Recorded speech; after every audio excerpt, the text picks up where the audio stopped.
Lesson 2. Searching in multimodal high-dimensional data. Welcome back. Last time, we introduced the fundamental challenge of finding data in trusted, secure marketplaces. Today, we're going to dive deeper and explore why this data is so complex and so difficult to search. We'll be covering what multimodal and high-dimensional data actually means. First, let's quickly remember our mission with the PISTIS platform.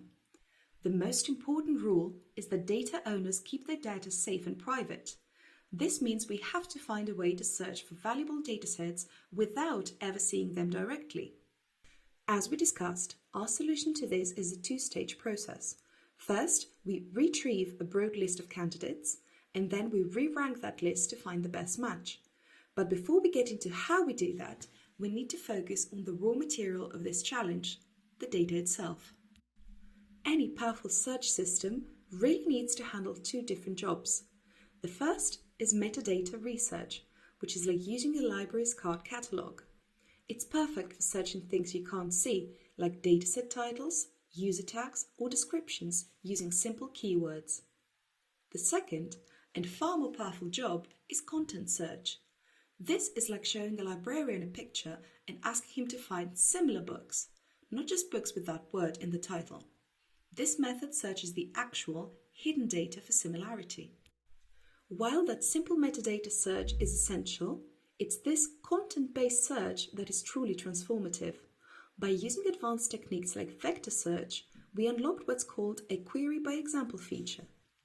This means the user can upload a sample, maybe a sample image or a piece of text, and ask the system to find entire datasets with similar content. This is a level of discovery and insight that a simple keyword search can never provide. So, what kind of complex data are we searching?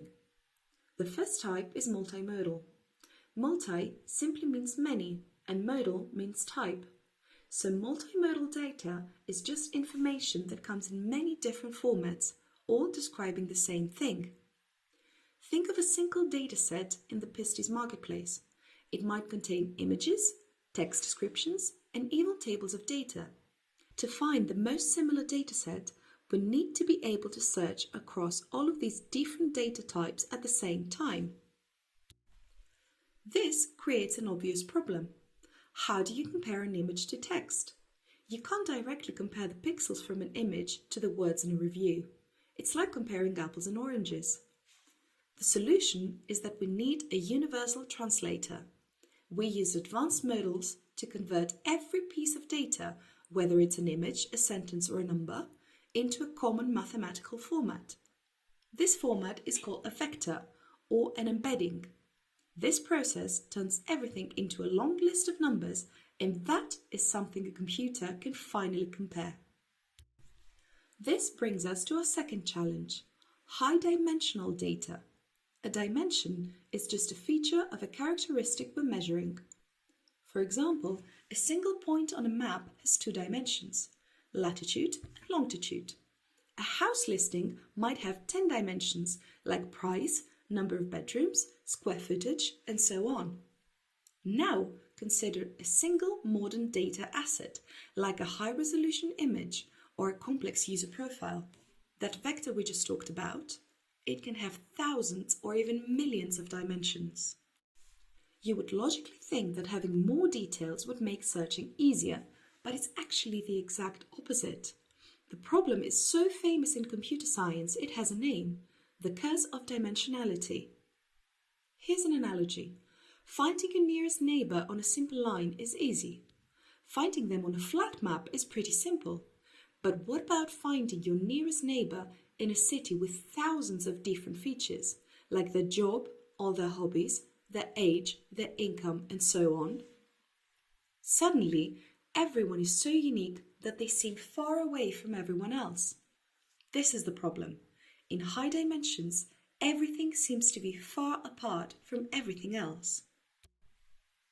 The emptiness of high-dimensional space causes major problems for our search. First, it's incredibly slow. Checking every single item one by one to find the closest match becomes computationally impossible. Second, our normal understanding of distance and similarity starts to break down.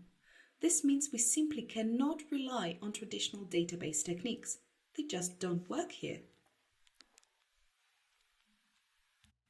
So, if finding the single perfect match is nearly impossible, what if we search for a good enough match instead? This is the core idea behind Approximate Nearest Neighbor Search, or ANN. We make a very small trade-off. We give up a tiny bit of perfect accuracy in exchange for a massive, massive gain in speed. For almost every real-world problem, an almost perfect match that you can instantly find is far more valuable than a perfect match that takes hours or even days to find. Now we can see the full scope of our challenge. We are searching through data that is multimodal, images, text, etc., high-dimensional with thousands of features, and, as we learned last time, also distributed and private. This is exactly why our two-stage approach is so important. In the retrieve stage, we use these fast, approximate methods to handle the curse of dimensionality and quickly find a list of good candidates. Then, in the re-rank stage, we use more precise, intelligent methods to sort that short list and find the best of the best. Thank you for joining this session. Now that we understand the difficult nature of the data, we're ready to start tackling the first stage of our solution. In our next presentation, we will explore locality-sensitive hashing, or LSH. This is the clever, smart sorting technique we use to perform this fast, approximate retrieval. Thank you so much for your attention. As always, if you have any questions, please feel free to send us an email